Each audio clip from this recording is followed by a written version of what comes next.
think Jimmy Page more than anybody was the guy that put the Les Paul on the map. But for me, it was Duane Allman. And I know you're an Allman Brothers fan. Did you know that we had a house together out in Los Angeles? When our band was still a jug band, but we had a hit single. It was 1967. We got on a tour bus. It was literally, it was kind of like a Trailways bus. Had seats in it and stuff. There were no bunks. We had to sleep in the overhead racks, the luggage racks, if we wanted to get in it. We drove from Los Angeles across the country. We were on our way back, I think, and we had a night off in St. Louis. And Bill McEwen, who was he was not yet our producer, but he was our manager. His brother John played in our band forever, John McEwen. But Bill said, hey man, I want to go hear some music tonight.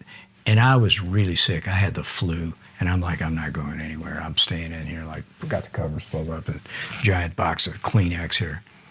So these guys all went out to a club, and there was this band called the Almond Joys playing. They all came back late and like waking me up, like, dude, we heard this amazing band. These guys they're incredible. They're like the Yardbirds, and they're like a bunch of kids from, they weren't living in Macon yet, but they were like from Jacksonville, I think, or Nashville. The guys, Duane and Greg lived here in Nashville for a while, but they moved to Jacksonville. So they're from Florida, and they're great. They're amazing. They do a lot of covers. This guy singing is incredible, blue-eyed soul, like. And Bill had told them, he went backstage after one of their 5 sets they played that night and said, man, come to Los Angeles. I'll make you a star, one of those deals, right? Yeah. And lo and behold, he brought them out there, and they had the same record producer as us, who we didn't like. And they had a similar experience where he wanted to turn and then they changed their name to the Hourglass. Mm-hmm. And they did a couple of records for Liberty Records. And but they never got what we all know as Duane Allman's playing on tape. Greg singing, there's some pretty good stuff on there. But so Duane was the first guy I ever knew, because I was an acoustic folky guy. He's the first electric guitar player I ever knew.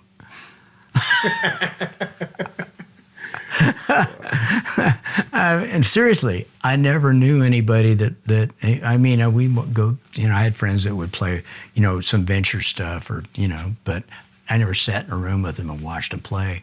But he could play, I think back then he had a Telly with a Strat neck on it and a fuzz box that actually plugged into the guitar. Yeah. I think it was Dan Armstrong something. And it was a fuzz face. But he could sit in a room and play, not plugged in, and it was spellbinding. He was that good, He's playing blues, and I remember we sat around. Our band played some kind of listener appreciation concert, free for the fans. There was maybe $1 to get in at the Hollywood Bowl. A bunch of acts were on it, and after the show, we ended up at Duane had an apartment at this place called the Mikado apartment. Jimmy Fadden, our drummer, lived there too. For a little while, we all shared a house. And then everybody's like, yeah, I don't like this communal thing. I want my own place. So I remember we walked down there. Me and one of the other guys, we sat in Duane's apartment, and Are You Experience had just come out. And we're all just going deep in the crappy marijuana season stems. And I think we were there for like 2 days, just getting stoned and listening to this record. After about the 4th or 5th, playing of this album, Duane's got this little stinky amp and a Strat. And I'm going, well, that's not Jimmy playing. It was like Duane is playing that stuff back. And we're all just going, damn. He said, that's what I'm doing. I'm going to leave. I'm going to get me a trio together, and that's what I'm going to do. And he's just killing it, man, you know. And that's pretty ballsy to be first off saying, I can do that. And he loved Hendrix. I mean, there's no, the admiration was huge, but yeah, I mean, before that, it was the Cream album, I believe, and he was a huge Beck fan. He loved Cream. But had he met any of those cats yet? None of them. You know, I mean, they were all like, all about the blues guys. You know, they would see Bobby Blue Bland in clubs, and maybe BB. There was a circuit during that period. It was the first time I got to see like Albert King play live and some of those cats, and it's the folk clubs in LA when I was a kid. But again, sitting across from this guy on a couch, he was bold and really great. His confidence was off the charts, but it wasn't arrogant. It was just confident. And next thing we knew, he just had it with the record biz and having his guitar not sound like it sounded. And he just didn't see any future. The other thing about the Hourglass was they would play like a residency, like a couple weekends, 3-4 nights during a week at the Whiskey, a go-go. And all the bands came in to see those guys. I mean, everybody, especially the guys in the Buffalo Springfield. Stephen Stills and Neil Young loved the Hourglass. You know, and those guys, and we played on, I had posters somewhere of us, you know, it's like introducing the Hourglass, and it's like the Jefferson Airplane and the Doors and the Dirt Band and the Hourglass. Maybe Buffalo Springfield on some of those as well. So those guys, they played a lot of shows, and this is increasing the frustration for Duane, because all his buddies have heard him play live and they know he can just kill it, but that's not showing up on the records. And the records are all like kind of pop music.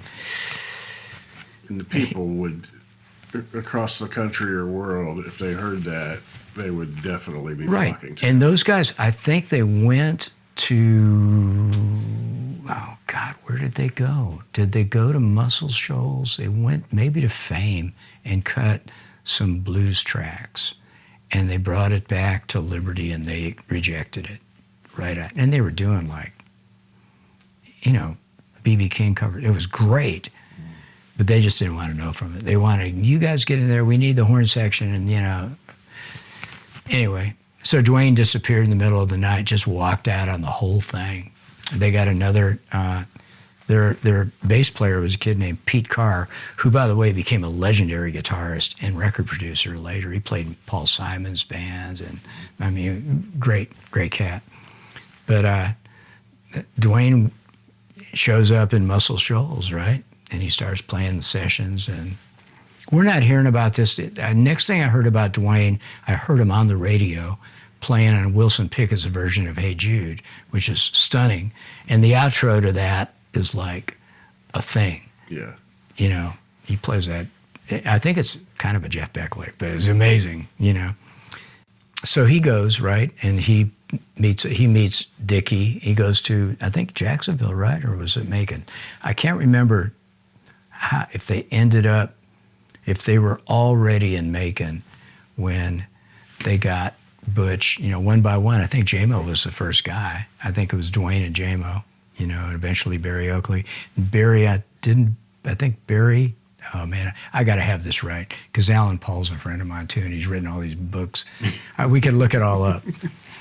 So, you know, the story, they all end up in Macon together. You know, Phil Walden, and the rest is history, as they say.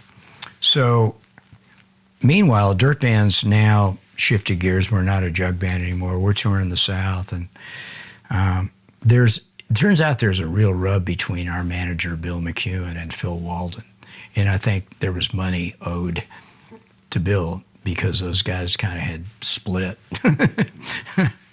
So I think Phil Walden begrudgingly paid off some of these debts because Bill, you know, it was his bank, you know. It wasn't huge advances from a record that nobody bought.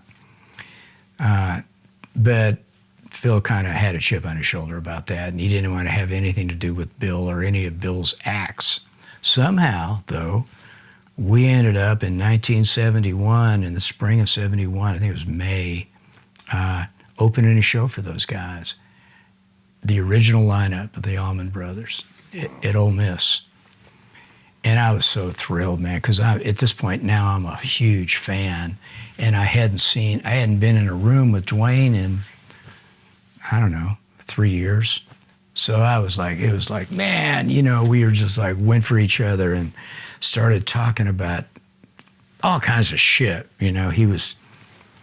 He told me some, we'll get into off the record here in a minute. But we had a great time. It was a great reunion, and I had this Les Paul that was a Les Paul custom, but it was a mid-50s, 55 or 56 blacktop, right? But the original Les Paul Customs had P90s, had a P90 in the bridge position and what they called an Alnico V in the neck position.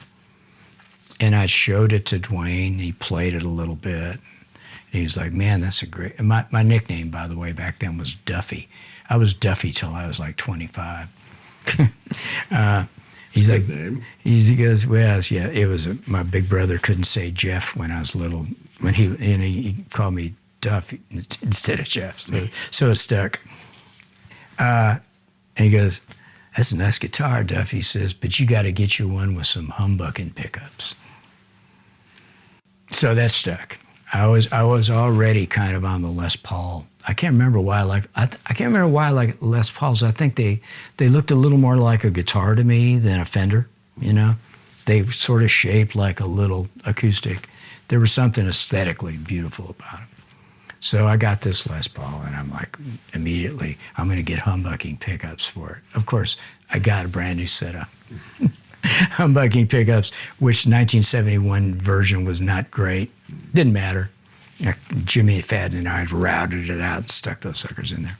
But then I watched their set, and before they went on stage, Duane said, man, I'm up there doing the Duane shuck and jive, He says, I'm doing the skate, because he was like this magnetic presence on stage, and people were, and Greg's hunched over the B3, never even lifted his head up, He's got this mic, and you're just going, where's that coming from? Yeah. But Duane was he was kind of the visual charisma in that band. Everybody else was kind of standing there doing their job and grooving, but Duane was like, I don't know, he was magnetic.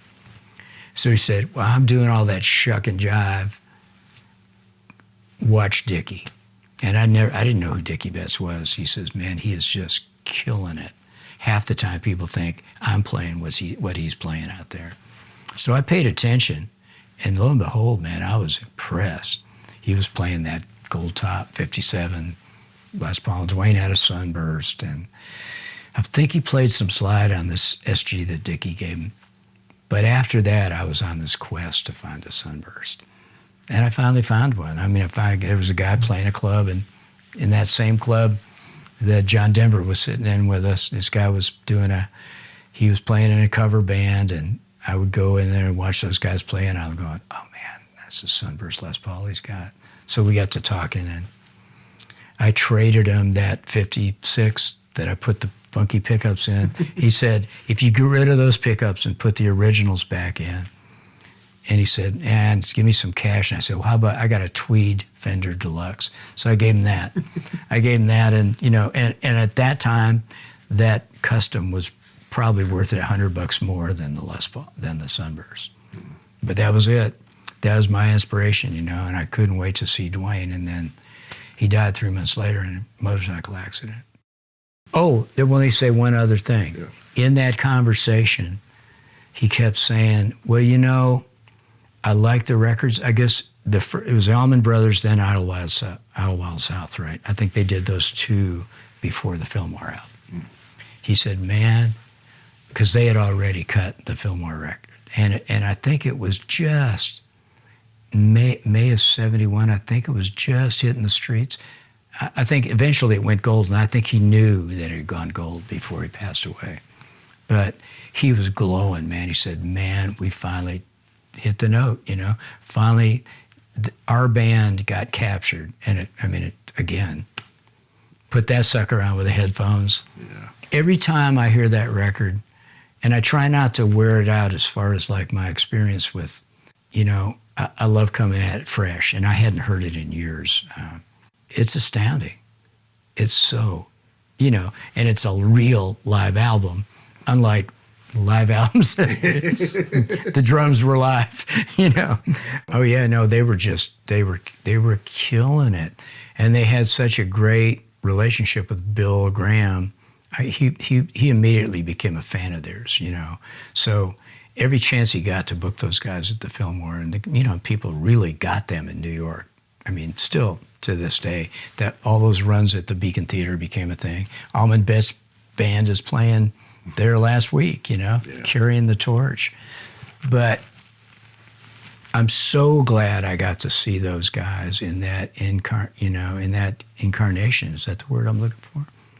It was amazing, you know. And the guy he is a legend for good reason, for very good reason. I mean, his slide playing is great, and his lead playing, you know, is overlooked sometimes because he became the slide guitar player for the longest time, you know. And eventually, here comes Derek Trucks, still in the family, you know. Talk about guys, I mean, you know, in between we got Sonny Landreth, I might add, and there's so many great players that have picked up the slide guitar. But Duane, man, whew. So he passed away, and we did the Circle record.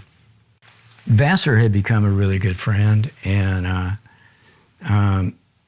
he told me in passing. I think we were doing. I can't remember. We went to Japan with Vassar and had a great tour, and I can't remember if he said, I'm going to do this record with this guy, Dickey Bess. And I was like, Dickey Bess? He says, yeah, you know. And I said, God, I'm a huge fan, you know. But I didn't really know him. I didn't even meet him that night that Duane was singing his praises when we played with the brothers. And I said, man, we got some time off. Can I tag along? He said, sure. So we went to Macon, and I think we went out and had dinner, and we became friends. And he said, man, I love that Circle record. He said, you want to play some acoustic on this track? And I went, on this album. It's the Richard Betts Highway Call album. And so the track we did is one side of the album. It's called Handpicked. It's instrumental. So it was a lot of playing. I had to claw after a couple of days. This big old D28 that Dickey had. And we became pals after that. It was so great. We got to be buddies, and he was super cool. If there's ever an electric guitar player that I emulated that sat there and learned his licks and his solos, it was Dickey. I asked him one time who his favorite electric guitar players were. And I know it goes deeper than this, but the two he mentioned were Waylon Jennings, who was a really good guitarist, I might add, and that Telly, you know, and Jerry Garcia. And I got to see a lot of shows. We got to go to the RFK run of shows. That we had a day off in D.C. when they had RFK Stadium, Dead and the Allman Brothers. Wow. Got to stand side stage for that thing, and it was like a marathon, but it was really great. I bet. Yeah. Good Lord.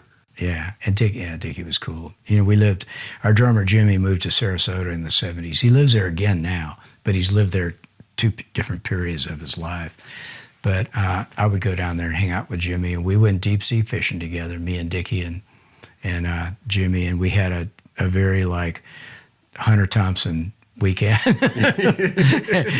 Some of it involved fishing, but it was a lot of fun. It was really great. I'm glad I got to know him. He's a cool cat.